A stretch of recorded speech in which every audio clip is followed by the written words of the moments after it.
Om Sthapakaya cha dharmasya sarvadharmaswarupine avatara varisthaya Ramakrishnaya te namaha. So we are continuing our discussion on the Purusha Suktam from the Rig Veda. There's a special reason why I mentioned Rig Veda, because Purusha Suktam is found in all the four Vedas with slight variations, except that in Samaveda it is found only in a fragment, and Yajurveda it is quite long, and also Rig Veda, but the most authentic version is found in the Rig Veda. There are slight variations, and as we proceed, I shall try to point out some of the various versions in the four Vedas. Now, in the comment section, there was a request from some writers. That is, in my previous classes, I tried to give a definition of Purusha. So, what is Purusha? So, one definition that was given was this Puri Shete iti Purusha. Purusha is that divine spark, the divine reality, the immanent indweller, the inner divine spirit that is present in everything and everywhere. That immanent aspect of the divine, the all-pervading reality which has got an immanent dimension, is called Antaryami, means that which resides within all beings and which regulates and controls everything.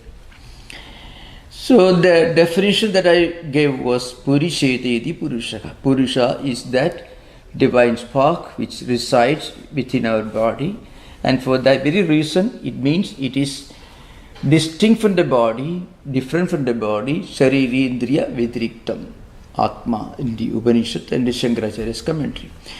So they thought that, some of them thought that this definition is part of Purusha Suktam.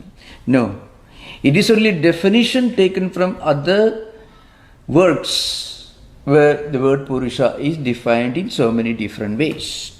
For example, Purusha Puri Shadaka. This is Yaskas Niruktam, it's called, which means that Purusha, the Jivatma, which resides with the human body, within the human body, which is endowed with 9 openings. The 2 eyes, the 2 nostrils, the 2 ears, the mouth, and the 2 openings. And then Purishete iti Purusha, that's the one which I quoted. It is found in Shankaracharya's commentary, but it closely follows Yaska's tradition, because Shankaracharya very often quotes Yaska's own definition. There is one definition that is exclusively from Shankaracharya, that is Pura Purvameva iti Purusha. This one, Asit Pura Purvameva iti Purusha. That supreme person, the cosmic person, the divine reality which was there at the very beginning, which is the fundamental cause of everything that exists. These are some of the definitions. Puridekhe Sidadi Tishtaditi Purusha. Practically they all mean the same thing. Pum Shariram Buddhirva Tatra Asau Vishayobalam Bhanartham Sidadi Iti Purusha. It's a very famous definition from one of the commentators, Durgacharya, who wrote a well-known commentary in 2 volumes. You can get that. I don't know if they are available in English. Durgacharya was a great commentator who wrote a commentary on Yaska's Nirukta, which is the first effort to define the words found in the Rigveda Samhita. Mostly he took mantras from Rigveda Samhita, not just a few, hundreds, and he wrote a commentary on it. So, for example, his method is, suppose he wants to give a definition of who is Indra, the deity, the Vedic god. Indra Kasmat. Why is called Indra like that? Vaishwanara Kasmat. Like that. Why and how that particular word got that implication. Like that he goes on giving definitions, descriptive definitions. That's what is called descriptive definitions. So please remember, when you listen to this class, what I'm trying to do is to give an interpretation in modern English of the Purusha Suktam, especially the version found in the Rigveda Samhita, 10th Mandala, 90th Sukta, because it is found in other Yajurveda and also Atharva Veda, and as I mentioned, in scattered form in Samaveda. So, of course, following the commentary of Sayanacharya, because Sayanacharya's commentary is the most authentic commentary on the Vedas. He wrote commentaries on all the 4 Vedas. So it is a huge Herculean task. So I am trying to give in prose order Sayana's commentary. Often the language is slightly altered to make it more straightforward, because in Sanskrit sentences frequently, it may not be, it not just, the noun, verb, and then adjective, it doesn't follow in that order. So I'm trying to give it a prose order as far as possible. So the Suktam is the original text, mostly from Rigveda Samhita's version, plus Sayanacharya's commentary in Sanskrit, and a description as far as possible, a freelance description, but closely following Sayana's commentary. This is the effort that's being made, and you are most welcome to give your opinions on this. And of course, in many places, it is important to give you an idea of some of the fundamental principles of Vedic hermeneutics, because there is a reason, there is a method, it's been long established by the great Vedic sages, especially the great teachers of Vedic tradition, those who wrote important books on Vedic hermeneutics. They give some guidelines and fundamental principles which are supposed to be followed, which are supposed to be the authentic ways of interpreting the Vedic mantras. So I am trying to give an outline of the fundamental vital principles of Vedic hermeneutics. If you listen to the previous 2 sessions, you find some of the, especially the 6 different principles of Vedic hermeneutics in general, especially some of the principles employed in interpreting the Rigveda mantras. Because Rigveda, as I mentioned, is a very irregular language. It doesn't follow a particular grammatical structure, strictly speaking. And again, Vedic language is much older than the modern Sanskrit. Modern in the sense, the Sanskrit, which was actually established as a definite grammatical structure 900 years before Christ was born. So when you talk about modern Sanskrit, you're talking about a Sanskrit whose grammatical structure and principles of interpretation were laid down by Panini 900 years before Christ was born. So that is the modernity of modern Sanskrit. So thank you. Now we come to subject. Another very important thing for you to remember. Those of you, some of you may be following the scholarly tradition of Indian scholarly tradition. So if you look at the Bhagavata Purana, which is the most important devotional classic in Hindu Vedantic tradition, if you go to Dvitiya Skandha, it may be called a book. There are 12 books, not bound book section in that sense. 12 books in the Bhagavata Purana, which has got more than 18,000 verses. And in that book, in the second chapter, the transition from the fifth chapter to sixth chapter. So second skandha, they call it Dvitiya skandha, second skandha, the second book. The transition from fifth chapter to the sixth chapter, you find the ideas of Purusha Sukta completely. In fact, the commentator of Bhagavata Purana, Siddharacharya, says towards the end of the fifth chapter, chapter number 5 of the second skandha, Dvitiya skandha of Bhagavata Purana, Siddharacharya says you can understand this section only if you know Purusha Suktam. So this should be understood in the light of Purusha Suktam. Sa eva Purushas tasmad andam nirbhidya nirgataha sahasra uru ankri sahasranana shishavan. So he says, for example, this Purusha, it is endowed with, that Purusha is endowed with 1000 eyes, 1000 middle portions, 1000 heads and so on.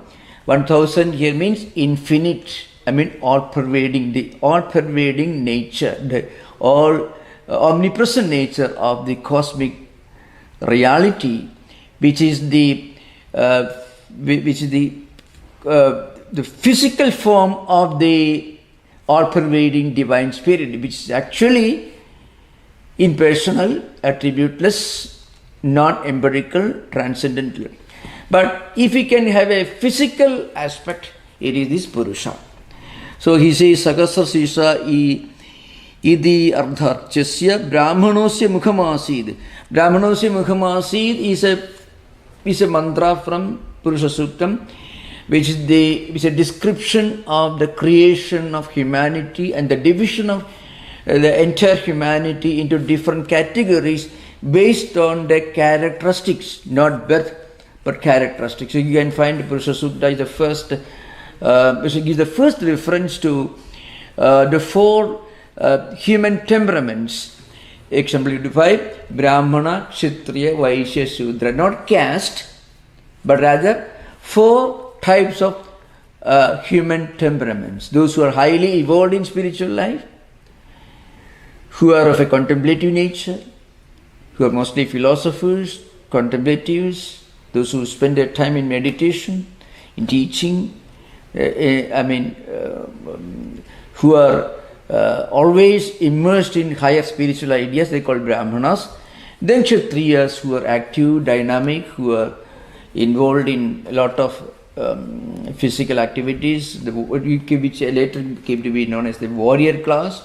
Then those who are involved in different trades and business activities, Vaishya, and then Shudra, those who are not endowed with much spiritual temperament, those who are more of a active nature, but not giving much importance to intellectual pursuits or even business, those who are mostly involved in doing some kind of service activities. So you can find this Purusha Sukta. It is so comprehensive.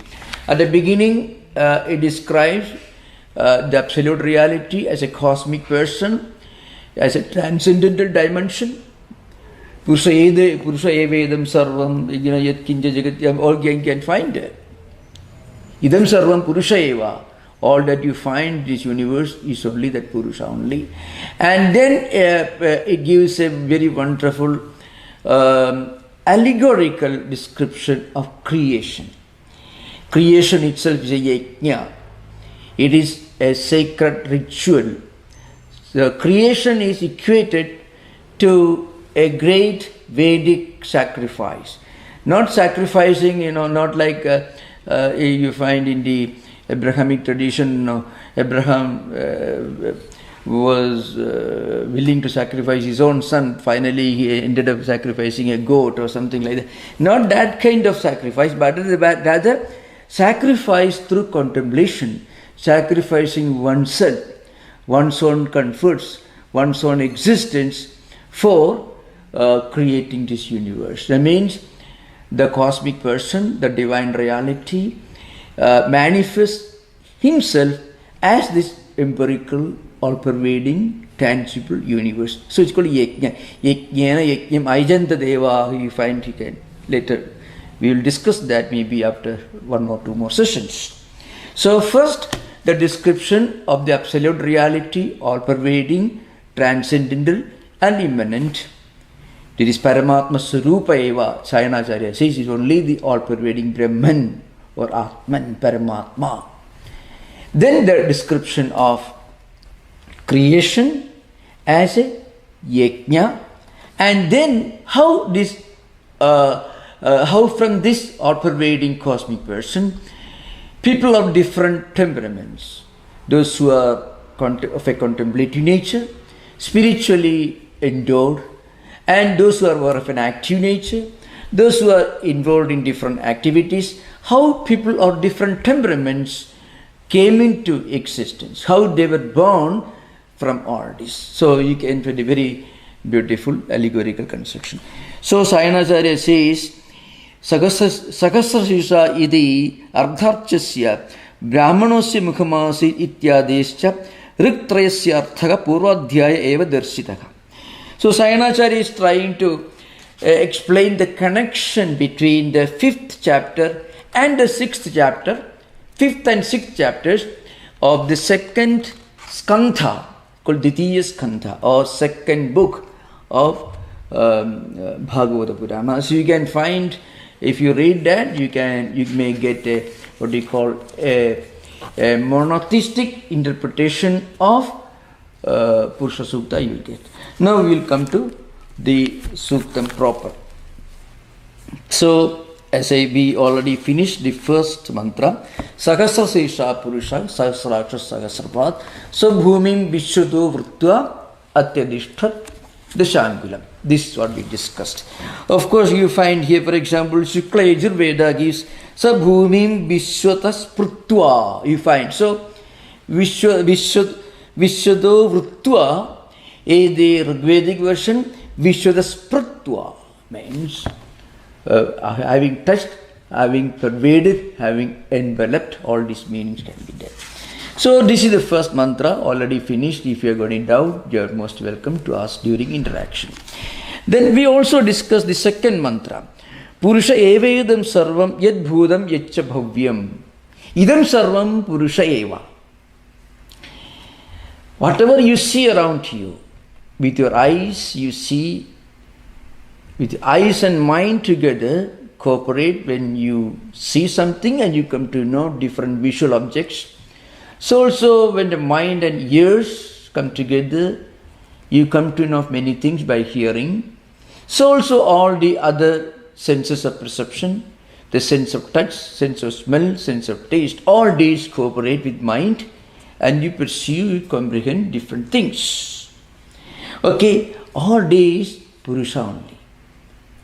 So, Purusha Sukta will eventually tell you, out of 1/4 of this cosmic reality, this visible empirical phenomenal world exists, or it manifests, the 1/4 of the cosmic person manifests as the visible, this tangible empirical universe, which is subject to changes, where all living beings go through these cycles of birth, life, death, rebirth. In this way, the entire cosmos, the whole universe, in a cyclic order, goes through this wheel of coming to existence, existing. An insect may exist for a few minutes, a human being maybe for 100 years, the universe may be a few billions of years, but again they get dissolved in its original cause and also re-emerge. It is called Sarga. Sarga is not creation, Sarga is projection. So this Purusha, out of this Purusha, 1/4 projects as this visible universe, And this visible universe, including all human beings or living beings, go through this wheel of, the rotating wheel, the cycle of birth, death, rebirth, and again this rotating wheel. So it goes on like that. So this is the structure that we are going to discuss today. So Purusha evedam sarvam yad bhudam yaccha bhavyam. Whatever belongs to the past, whatever belongs to the present, and whatever belongs to the future, all Purusha eva, this cosmic person. So if you use the word C and P capital, cosmic person, that is Purusha. What is the Purusha?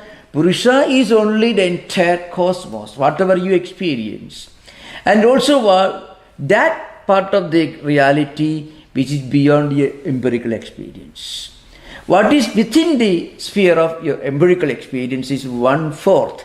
It's an allegorical metaphor. Again, it's a great poem and also a great spiritual realization.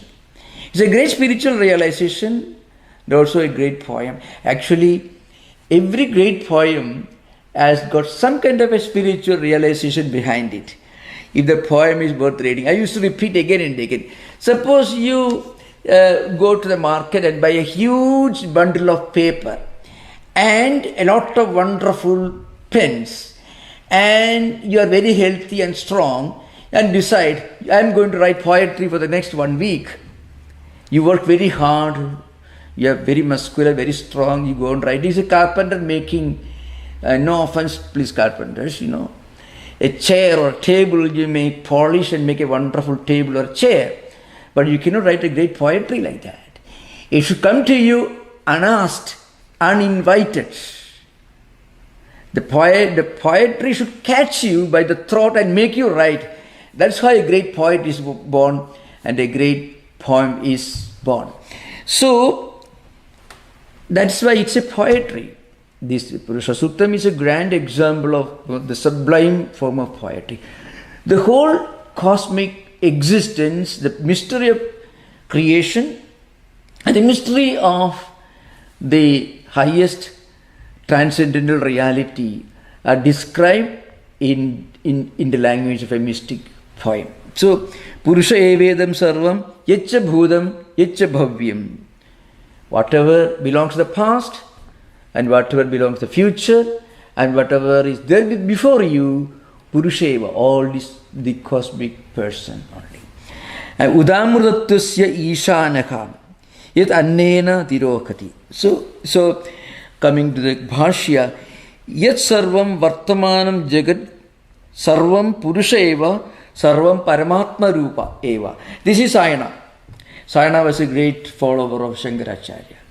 So there is a great danger in listening to freelance interpretation of a great mystical poem. The danger is, unless that person should have a realization through meditation, spiritual practices, the great sages, like you can find Shankaracharya, Sri Ramakrishna, all these great saints and great spiritual teachers, they had the realization. Or you should have studied from a great teacher. If you have one of these possibilities, you can listen to the person. Either if he is a realized person, or he is a person who has studied from a teacher, who has studied from a teacher, who again must be studied from his teacher. Otherwise, a freelance interpretation can be terribly dangerous. It's not only wrong, but it's actually very, very, very dangerous. So Sayana is the most authentic commentator. Let us listen to him, and after listening to him, let us use our own free will to interpret it whatever we want.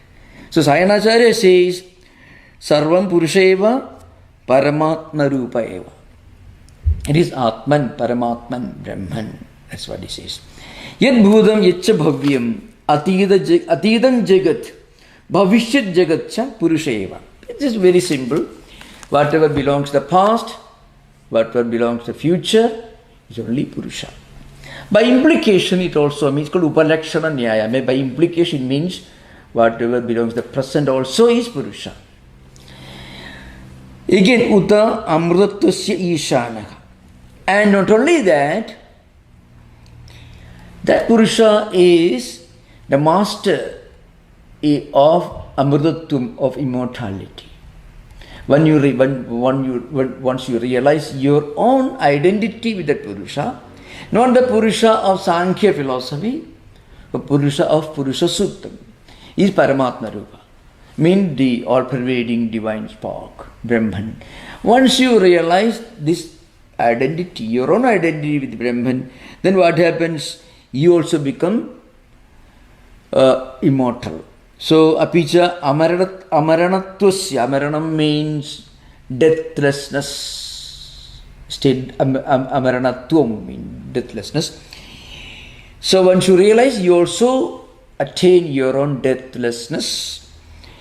Yad annena atirokadi yasmat karanat praninam bhojena annena nimitta bhudena sukiyang karanavastham adhikramya paridrishyamanam jagadavastham prapnodi. So what it means is, once you realize this,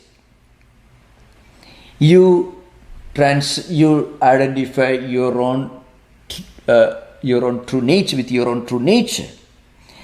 And not only that, same Brahman also manifests as the cause of this transmigratory cycle, which is regulated by the principles of the only word that Sanskrit karma phalam means the results of a karma. So according to Vedanta, according to even Sankhya, Yoga, Buddhism, you find whatever we do, whatever we experience, that becomes part of our personality, and we carry the subtle residual effects and results of our actions and experiences, and it becomes a samskara, a vritti, a samskara, a vasana, a sankalpa, and accordingly we do things in future. Our actions are influenced by the results of our own previous actions, and this eventually is spread out through the entire life, not only one life, the cycles of birth, life, actions, death and rebirth. And who is the regulating principle of this cycle based on karma phala? That is also Purusha. That's the meaning here.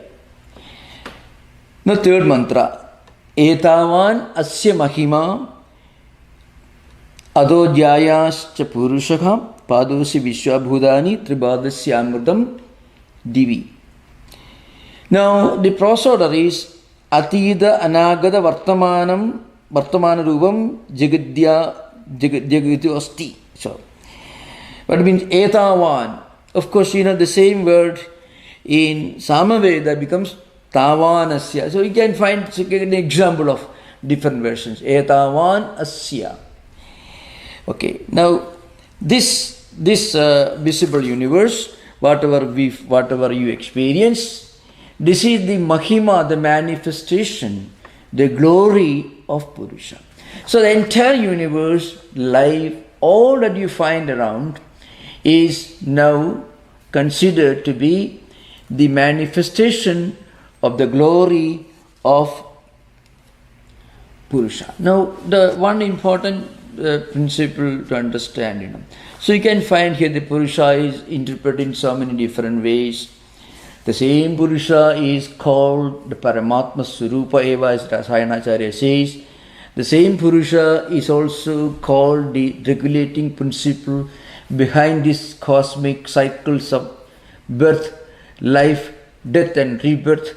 And the same Purusha, the Purusha manifests himself as so many things in this universe. The entire universe is a tribute to that Purusha, a glory of that Purusha, a manifestation of that Purusha.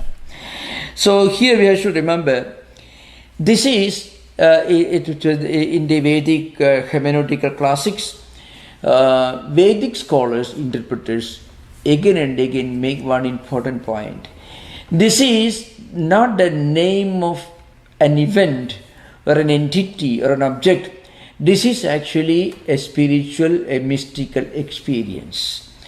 And they say it is not something that we pursue using our own tools of perception.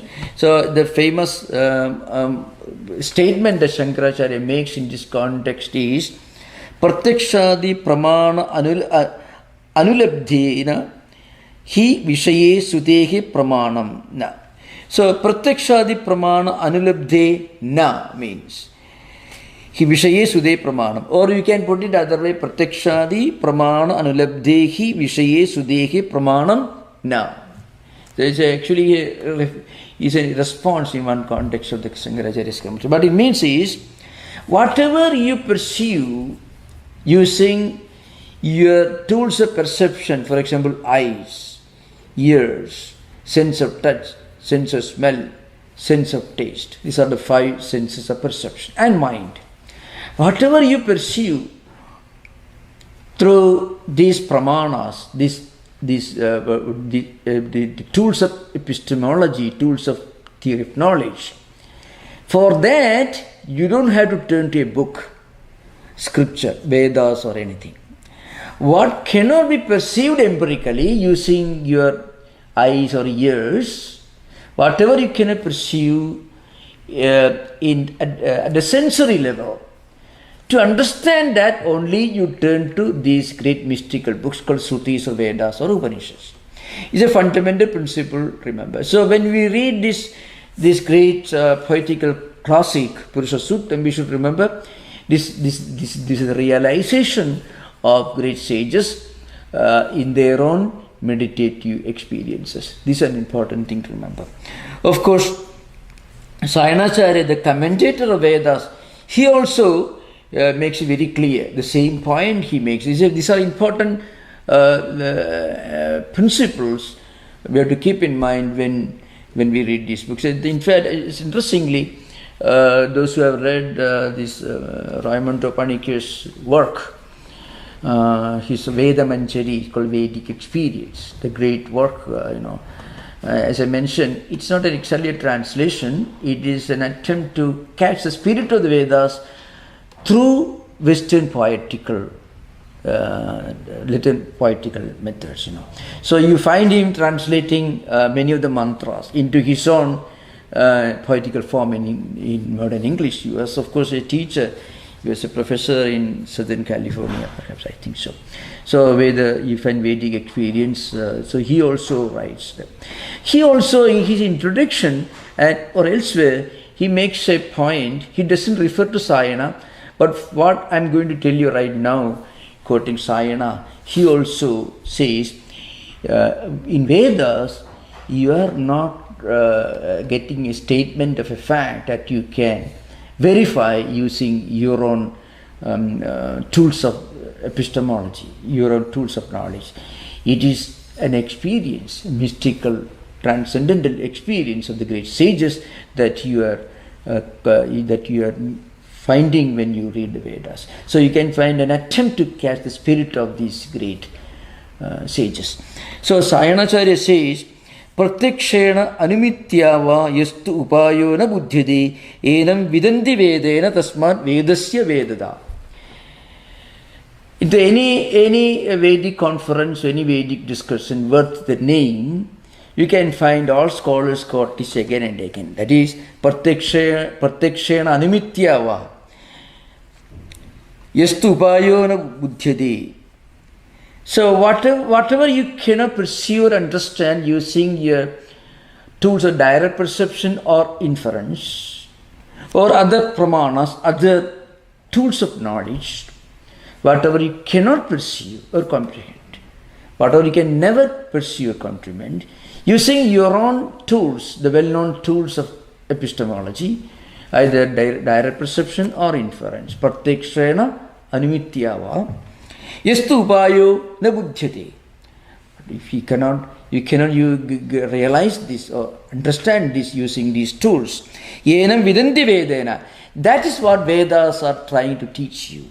Tasmat vedasya vedita. In fact, this is the central theme and this is the significance of Vedas.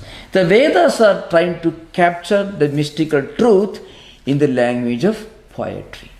So anyway, that's the only reason why I referred to, I recommended when somebody asked me the question, instead of reading a prose translation of Vedic mantras, you better read Raymond Panikya, because he is trying to capture the spirit of the Vedas, and he's doing it, playing the role of a poet himself. He himself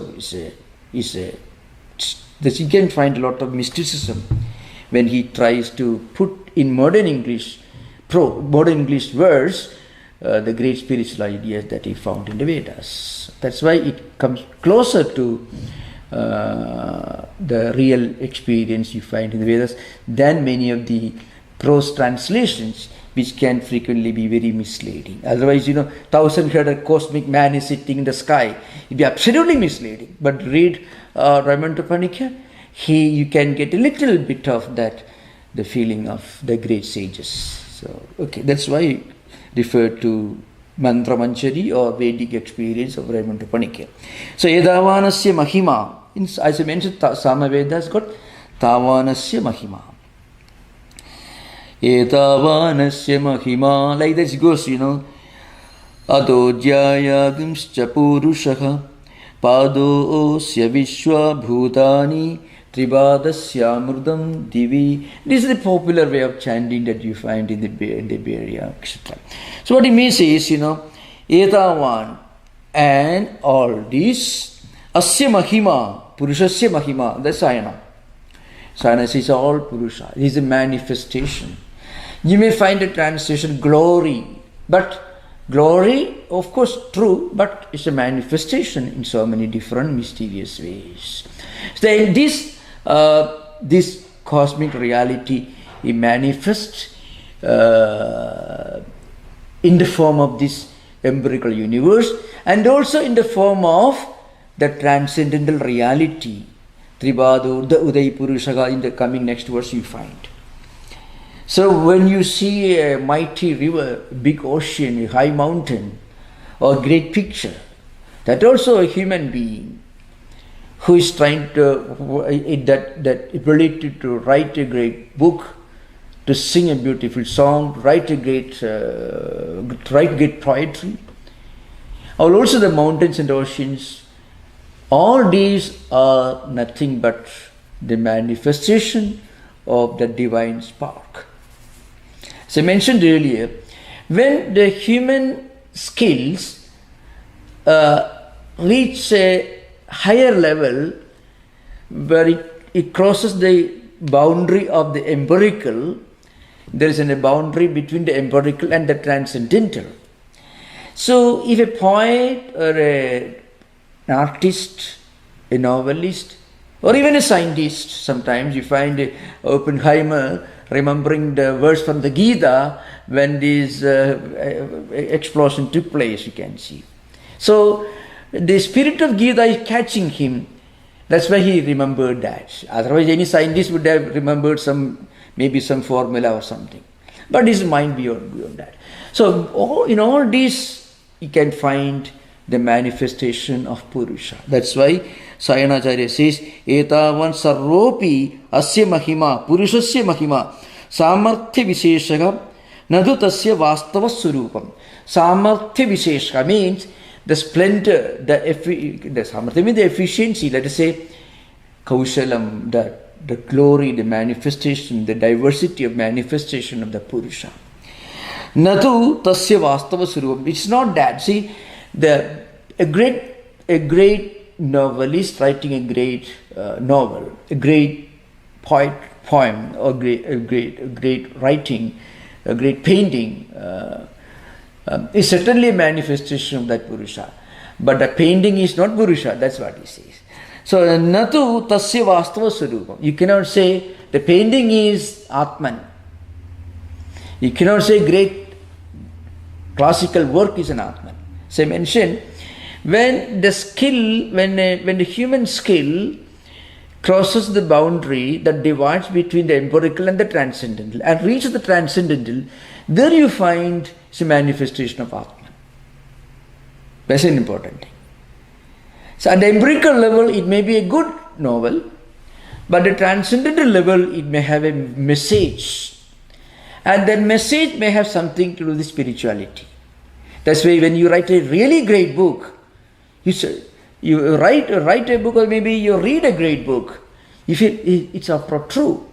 You may find yourself the realities of your own life when you read Chekhov or Dostoevsky or Tolstoy. You can find your own friends, your own relatives, people whom you meet in the streets, sometimes living in the great poetical or maybe literary classics of these super geniuses in the field of writing or literature, you find.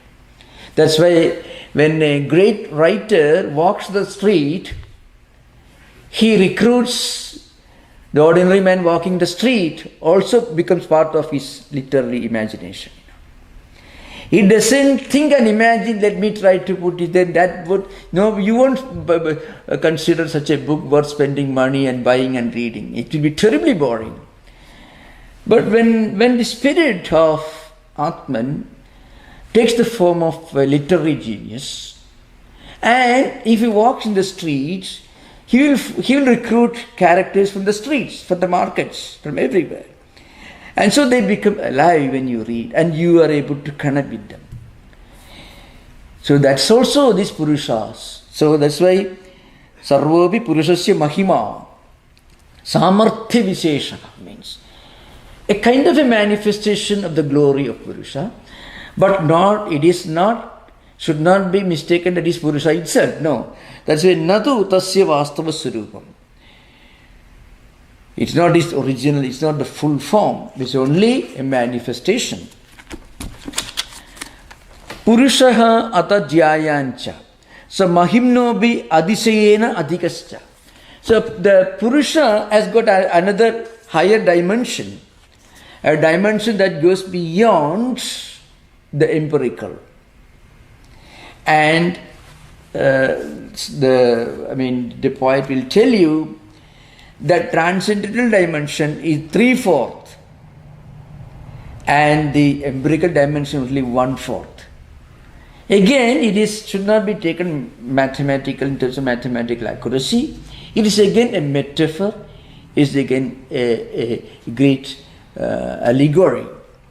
Because actually a poet can use an allegory, but the reader can capture the spirit, what the poet must have felt in him, and that's where the poet's genius comes into play.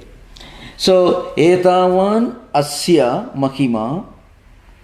So this universe, belonging to the past, present and future, is nothing but a manifestation of an aspect of glory of this Purusha. But in reality, Purusha is much higher. So, Purushaha ataha jyayan. Jyayan, pronunciation in chanting style may be different. Jaya, gumscha you find. So, the Purusha himself is ataha jyayan, is far higher, far superior, far much more. Vishwa bhudani asya padaka. So whatever you see in the empirical universe, including the human beings, and all the human skills, empirical skills, including all these, whatever you find in the coming mantra, the poet says, Sashanana Sane Abhi. So you find here, things that eat and things that do not eat. Human beings, living beings, and also, those who are endowed with the mind and senses and so on, and also the trees and mountains and valleys, that is achetana, that is anashana, things that don't eat. That's again poetical language. Those things which eat, animals, human beings and so on, and those things that do not eat, the mountains and valleys. All these are different manifestations of that cosmic person, that Atman, at the empirical level, which is allegorically said to be 1/4. Sorry, 1/4, yeah. The 3/4, that is Tripad Urda Uday Purusha, that will come to later, the fourth mantra. Tripad. So Tripad, that means 3/4, 3/4. Purusha Urdha means it is the transcendental, the higher, the celestial, the transcendental. We'll come to that later. This is only the fourth mantra, because you find that some of the ideas mentioned in the third mantra become obvious and clear only when we go to the fourth mantra. So that's again a genius of a poem. If you see, a really great poem cannot be read piece by piece. It is an integrated single entity. It's like a human being. You cannot cut the hand of a man now and you cannot. It is an integrated single living human being. The living poem is classical poetry. An example of classical poetry has got a life in it. So you cannot read it in isolation. It's a single living entity. That's why you have to read the whole thing at one go, which is, of course, not humanly possible in this discussion. So Purusha evedam sarvam yad bhudam etcha bhavyam udamrudattu se ishanaha yad nena dirohi. I think I finished that. So edavanasya mahima ato jaya gumscha purusha jayan cha. That means it's a sandhi combination, junction, conjunction. So called jayam sapurusha. Padaha asya bhutani. Pada means 1/4. Asya padaha. So the Purusha's 1/4 is Vishwa Bhutani. All that you find in this, whatever has come into existence, not only living beings but anything else, everything. Bhutani means whatever has come into existence. The whole existence is nothing but 1/4 of that Purusha. And then, this is more important, Tribadasya Amurdam Divi. Asya Tribad Amurdam Divi.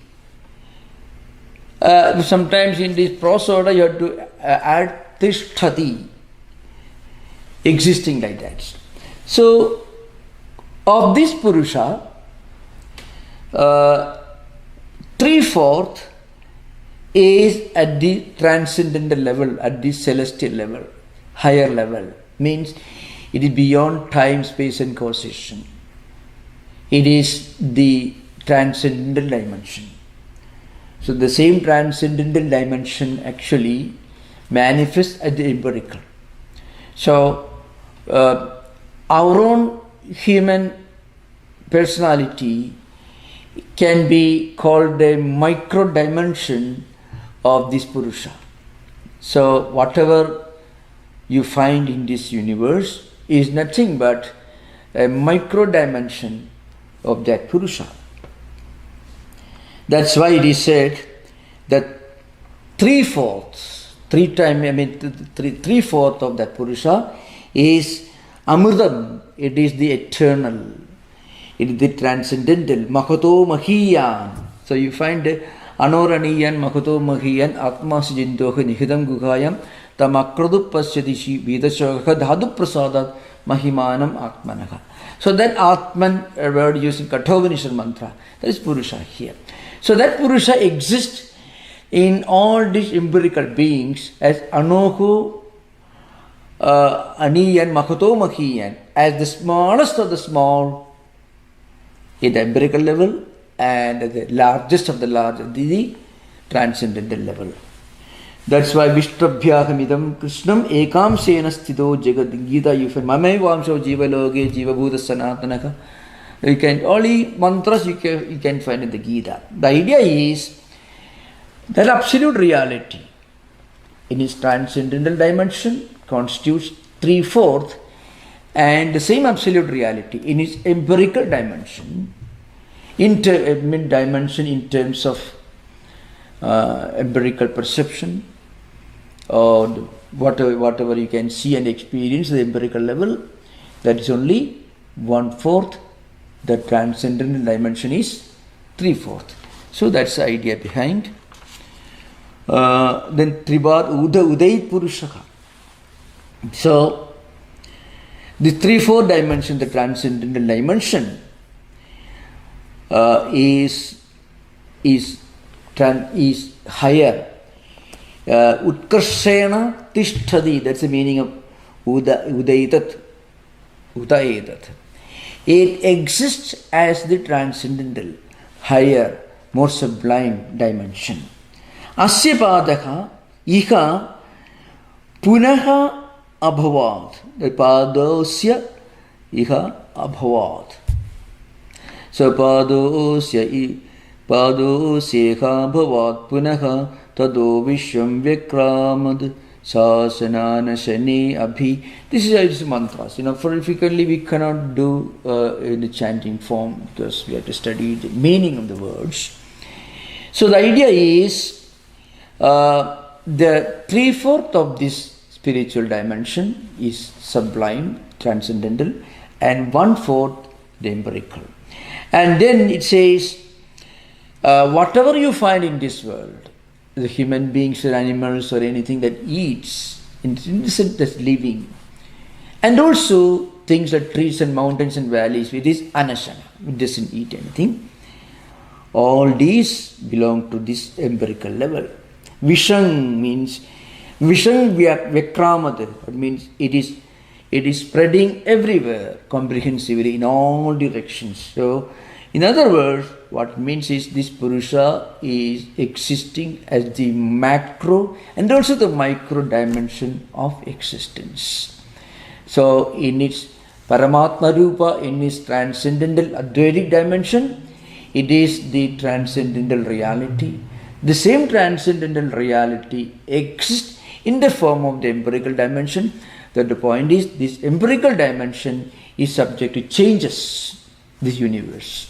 So that's why in the Advaitic language it's called a mithya. Mithya means that which doesn't exist in the same form all the time without changes. That which does not exist as a meaning. That which does not exist without changes. It means it is subject to changes. It's moving all the time. It goes through the cycles of coming to existence, existing and getting dissolved, again reprojection, sarga, projection again.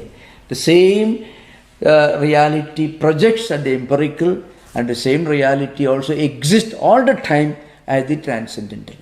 So now we can have interaction. You are most welcome with questions. Thank you. It has often been recommended to me to chant the Purusha every day. Yeah, very good. One thing I can see is that it is comprehensive in meaning. It's good Shravana to do 2 pages. You have a complete description of the entire universe. And then also later on we will see there are elements of Anusandhanam. Yeah. Veda Hametam Purusham Mahantam. Yeah. Can you just comment on that, Swamiji? And then that will come to that. That comes to the end, Veda Hametam Purusham Mahantam Aditya Varnam Tamasa Parastar. That will come to that later. Okay. I didn't see I didn't catch the meaning of Yadadne. We will discuss that later. We'll discuss that later. Because that comes, but we'll discuss that later. Okay? Because, Vedaham Edam Purusham Mahantam Aditya Varnam Tamasa Parastad, that we'll discuss later. Because actually that subject comes towards the end. As you proceed further, the same idea, all these come towards the end. After this, from 8th mantra onwards, we will start discussion on yajna. How, yet purushena kavisha deva yajnam atanvada vasanto asya dijajyam ikshata. So you can find a description of yajna, a description of the universe as a yajna, as a sacrifice, a sublime ritual. And also how different human beings, not only human beings, all living beings came into existence with different temperaments. That we can, we'll come to later. We can. But do you recommend that when we chant the Purusa every day, we use it for? I will. It is. We use it as an aid for dhyana for great Yeah, it is used. It is, that's why it is sometimes some people chant it when doing bath, when they're taking bath in the morning, and it is used also Abhisheka. It's an important mantra for doing Abhisheka in certain mantras, especially in the Vaishnava traditions. It is used there. Oh, Purusha Sukta is so universal. It can be Shaiva dimension, the Vaishnava tradition also. Okay, we will discuss that later. Vedaka Medam Purusham Mahantam Aditya Varnam Tamasa Parasta, etc. We will discuss that later. In fact, that very subject comes later. I missed the meaning of Yadannena Tirokati. Yeah, we will come to that. Oh, Yadannena Tirokati. Yeah. So, Akashad Vayu Rakni Atne Rabhaga Bhip Pridhivi Pridhivyam Oshedhega Oshedhivega Annam Annamaya Purusha. What you yeah, I'll come in that. Yet Annena Tirokati means, Anna means matter. So actually, the whole creation, the empirical universe, it expands, grows by food. So Annam can mean food, Annam can mean matter, Annam also can mean bhogyam. Whatever we experience, any experience can be called bhogyam. So, yet Annena Zero means the entire universe, the whole creation of the empirical world is expanding, existing by through the karma phala. Bhogyam means karma phala. So, you can see the whole humanity functions according to karma phala. Our actions, our behavior constitute our character.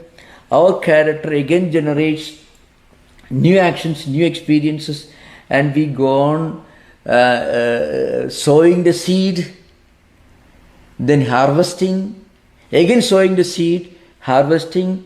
In this way, this whole cosmic cycle of empirical existence continues like a wheel.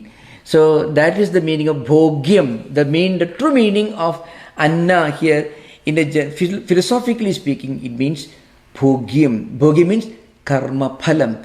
Karma phalam means, clear? Somebody? Yes, what you're saying is this statement is saying that the universe is governed by the law of karma.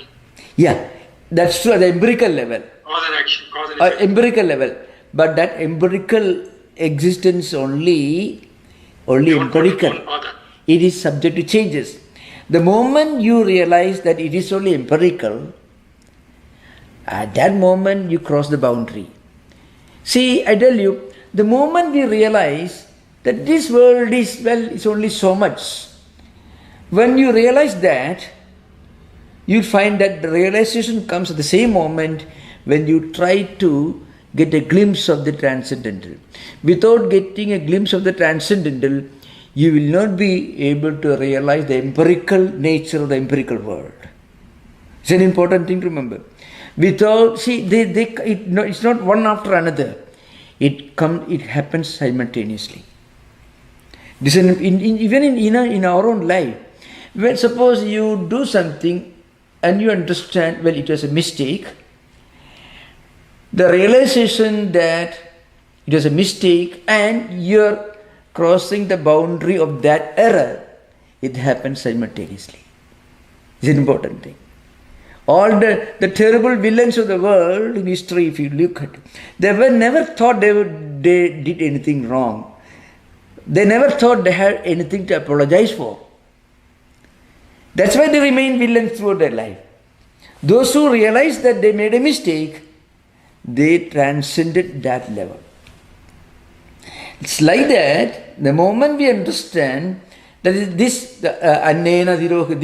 world, the empirical world, it actually, see, Purusha evedam sarvam yad bhudam yad chabhavyam udamurdattasi ishanaha yad annena tirokhati. Annena means, the real meaning is, atirokhati. See, look at Sayana. Yasmat karanat praninam bhojena annena nimitta bhudena Sokiyang karanavastham adhikramya paridrishyamanam jagadavastham prapnodi. What it means?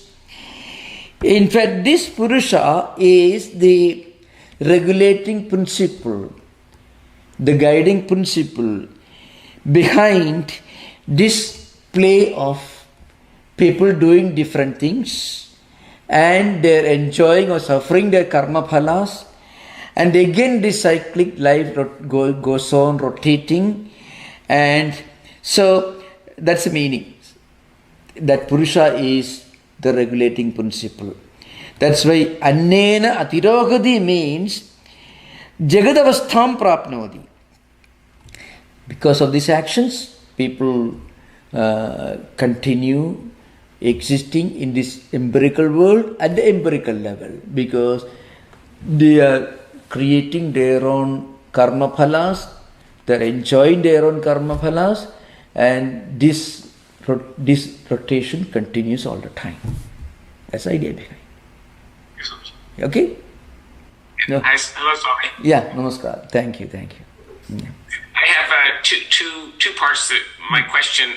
The first one is very simple. Yeah. How do you spell the poet's name that you mentioned, who translated the English, and how do you spell Sayana?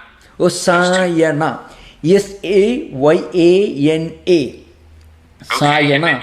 He was a great sage who wrote commentaries on the 4 Vedas. Okay, and then you mentioned also the poet who translated into English that you referred to. Oh yeah, actually, long back, I think on the very first day, somebody requested me for some reference book. So I did not give a verbal translation of Rigveda Samhita, because if you read the word-to-word translation, you'll be terribly disappointed. But on the other hand, one great writer, and his name was, I think he was a professor in the University of Southern California somewhere.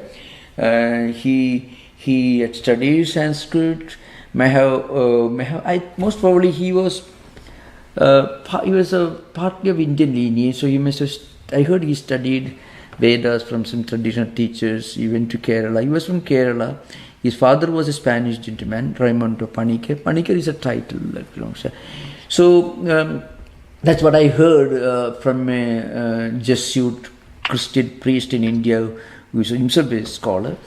So he has written a book called Vedic Experience. That's the name of the book.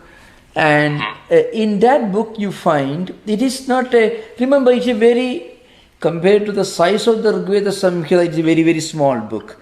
But as an English book, it's a very big book, because Vedas are so huge, So there he has selected some Vedic suktas, mantras, and he has poetically translated into English free verse, I think. Raimondo Paniker. He himself wrote in English verse. Sometimes you find a good poet who has a poetical sense and who is inspired by writing this. He can capture a little bit of the mystical dimension of the great Vedic poets in a way that a word-to-word translator can never do. That's the problem. Okay. Yeah. So I had the other part of the question was, can it be assumed that so Shankaracharya, obviously he wrote books and commentaries, and he was a lumen soul. Can it be assumed that Sayana and Vyasa are illumined souls, and as commentators, and what they say can be used as a manual, kind of like we use Swami Tishwarananda's meditation and spiritual life? Yeah, I think, about Sayana, there's no doubt that he was certainly an outstanding scholar and a great authority on the Vedic literature, Vedic philosophy.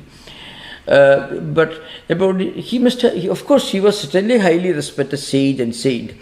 But Vyasa and Shankara, Vyasa, of course, we don't know much about the history, but he was certainly, obviously, he must be highly accomplished element soul. Shankaracharya, of course, without any doubt, he was. In fact, he stands at the very junction of Indian philosophy. You are one of the greatest saints and philosophers of all times that we can even imagine. We can read as what Sister Nivedita wrote about Shankaracharya. This is a greatness that we can only appreciate from a distance, but can never understand. This is how Sister Nivedita concludes her attempt in her own words to understand, to write something for Shankaracharya's work. So you can Sister Nivedita has written a very moving paragraph. I can perhaps next session I can tell you where she writes that magnificent estimate of Shankaracharya's works. Margaret Noble, Swami Vivekananda's great Western disciple, Sister Nivedita.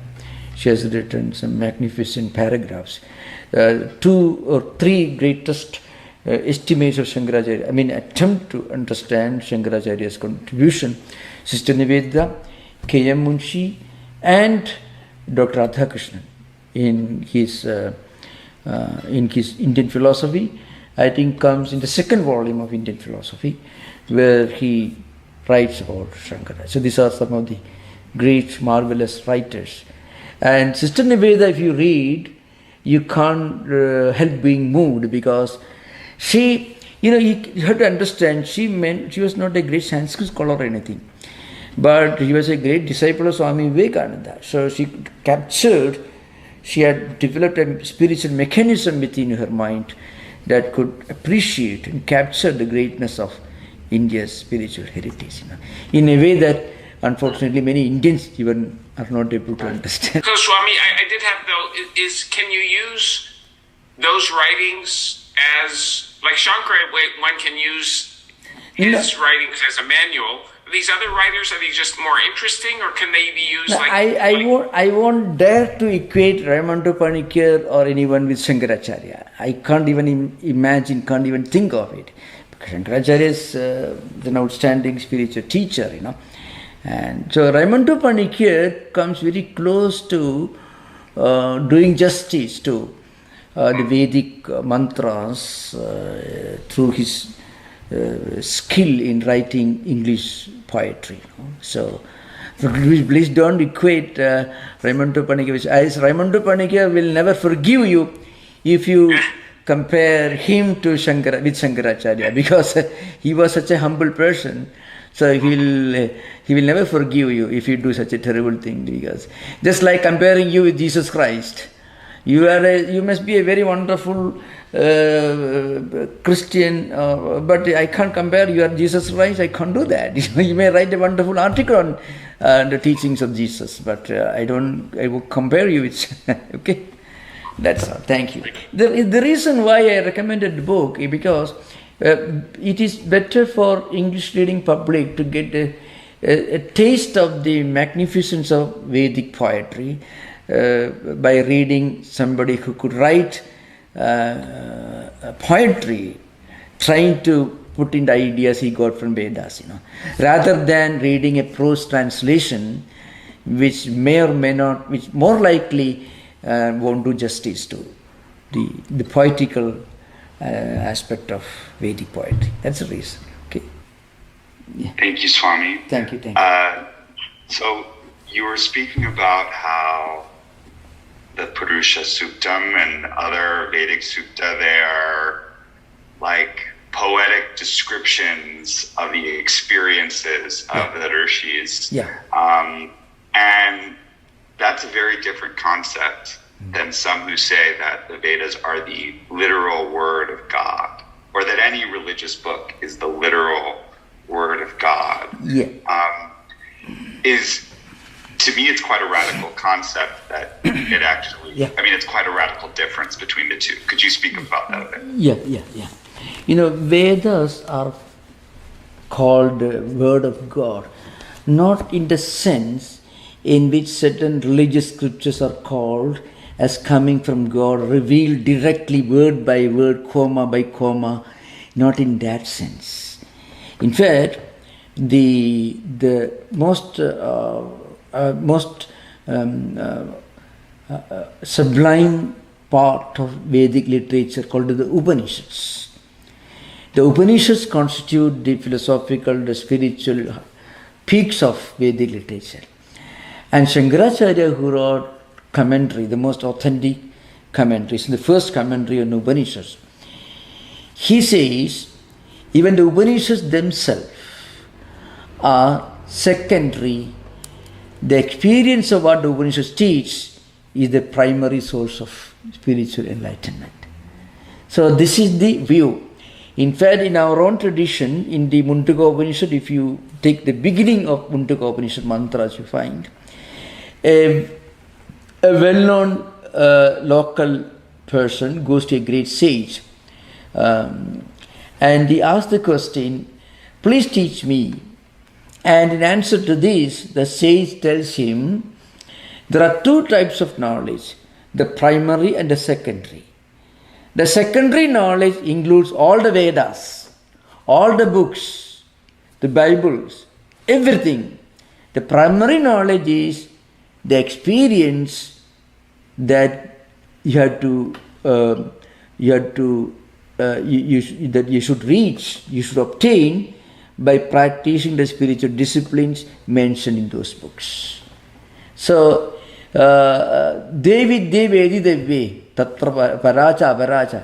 Two types of knowledge. One is the supreme, that is spiritual experience. Then the secondary, the Vedas, and all the names are mentioned, Rig Veda, Yajurveda, Samaveda, Atharvaveda, Purana, all possible branches of learning are mentioned. To include, they are included in the category of secondary knowledge. But then you can say, if you find an Upanishad, actually the Upanishads are far superior to Rig Veda Samhita, no doubt about it. Upanishad is the essence of the philosophical, spiritual essence of the Vedic literature. Now, Upanishads are given so much of importance as a metaphor, it's said, coming from God, only in a secondary sense. In the higher level, even Upanishads constitute only a means to reach a higher level of spiritual experience, which is discussed in the Upanishads. So, the experience discussed in the Upanishads is superior to the Upanishads themselves. It's an important. In fact, that's one important area difference between the Abrahamic, I would say, the Vedantic and non-Vedantic traditions. Vedantic tradition never will tell you that every word or comma or full stop of a particular book is directly coming from a monotheistic God. No. Shankaracharya says you should go beyond all this. When you reach that experience, all the Vedas become non-Veda. Tatra Veda, Veda Bhavanti. You can find it, Brihadaranyaka Chandogya, find. When you reach that spiritual, mystical experience, the Vedas become non-Vedas. Means you transcend the Vedas. Now remember, but those who transcended the Vedas, they are writing commentaries on the Vedas. And that's why they are so authentic. That's why I mentioned, Shankaracharya's books are authentic. You cannot, David asked me whether Raymond Panigar book is as authentic as Shankaracharya. I can never even think of saying that. But Raymond Panigar's skill in writing, he is inspired by reading the Vedas. So that's why I think nobody has written anything comparable to what he wrote. There are only what he wrote in Vedic experience. There are not too many, only a few suktas he has taken, few mantras from Vedas he has taken, and he has given descriptions in prose and also in the form of poetry. I read this book long ago, 20 years ago, not recently. So, but then whenever a Western reader who is interested so much in the Vedic literature, I cannot recommend a better book that will capture you, because there is a life of poetry in his writings. The beauty, the charm of poetry. Any student of literature cannot but enjoy the captivating charm of his work. It's not the whole poetry. A lot of prose also is there, but just a small clarification. The direct experience is called aparokshanubhuti. Yeah, direct aparokshanubhuti. It's brahmanubhuti, atmanubhuti. All these are called direct experience. Yeah. Thank you so much. Yeah. So thank you, every one of you. Thank you. Namaskar. Thank you. Om Shanti Shanti Shanti. Harihi Om Tat Sat. Sri Ramakrishna Arpanamastu.